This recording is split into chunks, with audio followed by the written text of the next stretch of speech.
Welcome to 7 Tips in 7 Days. This is day 1. Pause and breathe.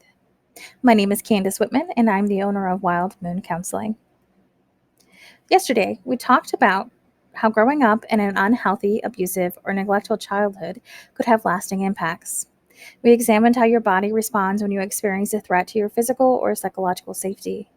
And we also talked about how that could lead to post traumatic stress disorder when your body struggles to return to its normal state long after the threat of danger is gone.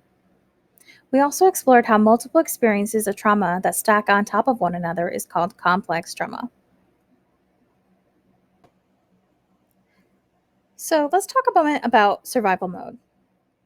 The experiences in childhood that left you feeling in physical or psychological danger triggered a stress response. If you were experiencing stress responses often, you were probably in survival mode most of your childhood. Survival mode is when your brain senses danger and is hyper focused on keeping you safe. When you are in survival mode, only the part of your brain that is in charge of survival is fully active. The other parts of your brain are less active, so you can fully focus on staying safe. The problem with being in survival mode all of the time, well after the threat of danger is gone, is that it severely impacts your ability to function in a healthy way. You may have noticed that when you are highly stressed or overwhelmed, it is hard to think straight. That's because the part of your brain that is able to analyze facts isn't able to work fully. Your ability to communicate clearly is lessened, and you also struggle to plan for the future, even at a basic level, making it difficult to make wise choices. As you may have experienced, this makes functioning as a healthy adult very difficult. It is hard to maintain things like school, work, family, romantic relationships, or even friendships. Living in survival mode is really only a healthy option when you are truly in danger. So, how do you get out of survival mode when you've been living this way all of your life? Let's chat briefly about a couple of really simple but powerful steps you can take every day to get you out of survival mode. The first thing you do is pause. When you're in a situation where you're feeling strong emotions or like you're not fully in control of your thoughts, emotions, or actions, you're likely in survival mode. As soon as you realize you might be in survival mode, the first action is to pause. Making decisions and taking actions while you're in survival mode is likely not going to lead to the best possible outcome for the situation. So before you say or do anything, just pause. Walk away if you need to. Give yourself the time and space to get out of survival mode before you respond. And then breathe.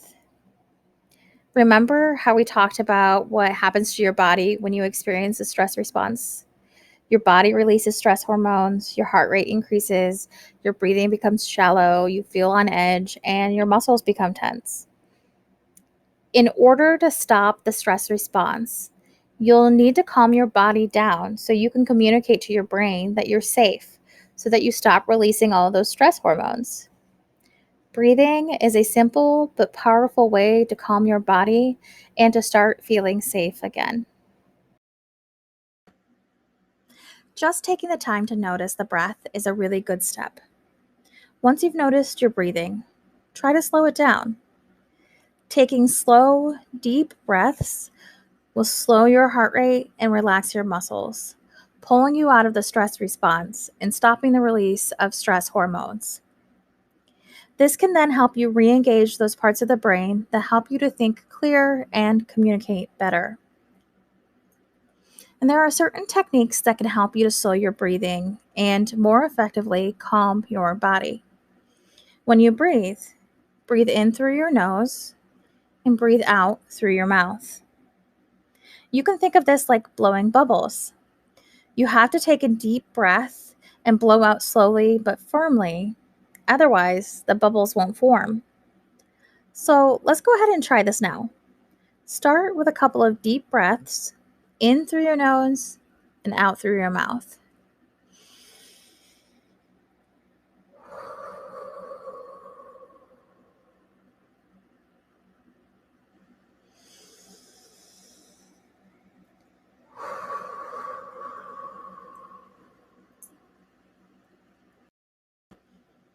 You can repeat silently to yourself on the in breath, breathe in calm, and on the out breath, breathe out stress, if this is helpful for you.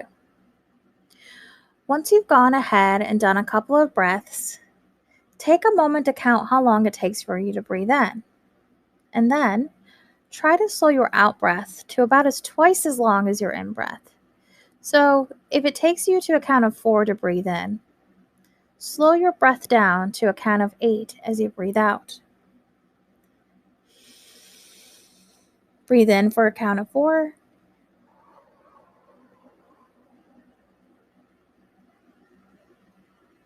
And breathe out for a count of 8.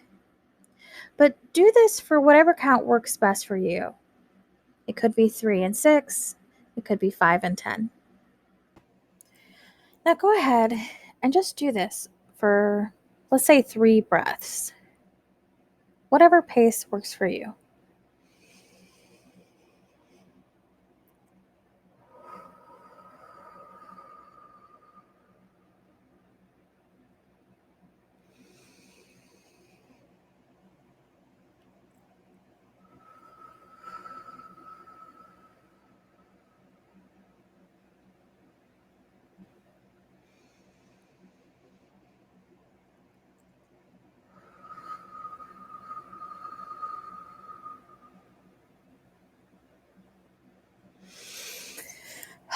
Can you notice a shift in how you're feeling already?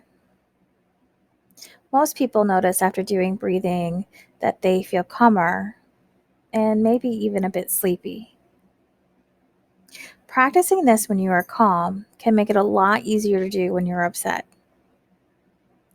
Try doing this a few times per day when you are calm as a regular practice, and it'll feel like a natural go-to when you are upset and in survival mode. These steps of pausing and breathing can really make a big difference in starting to break away from living in survival mode. Breathing is a way to help your body feel calm and in turn tell your brain that you are safe so that you don't need to stay in survival mode. And tomorrow, we'll explore even more ways to create feelings of safety so you can have even more tools for living in today and no longer staying stuck in the past. Again, thanks so much for tuning in to 7 Tips in 7 Days. Again, my name is Candace Whitman, and I'm the owner of Wild Moon Counseling. If you have any questions, you can send me an email at candace@wildmooncounseling.com. Have a great evening, and stay tuned for tomorrow's lesson.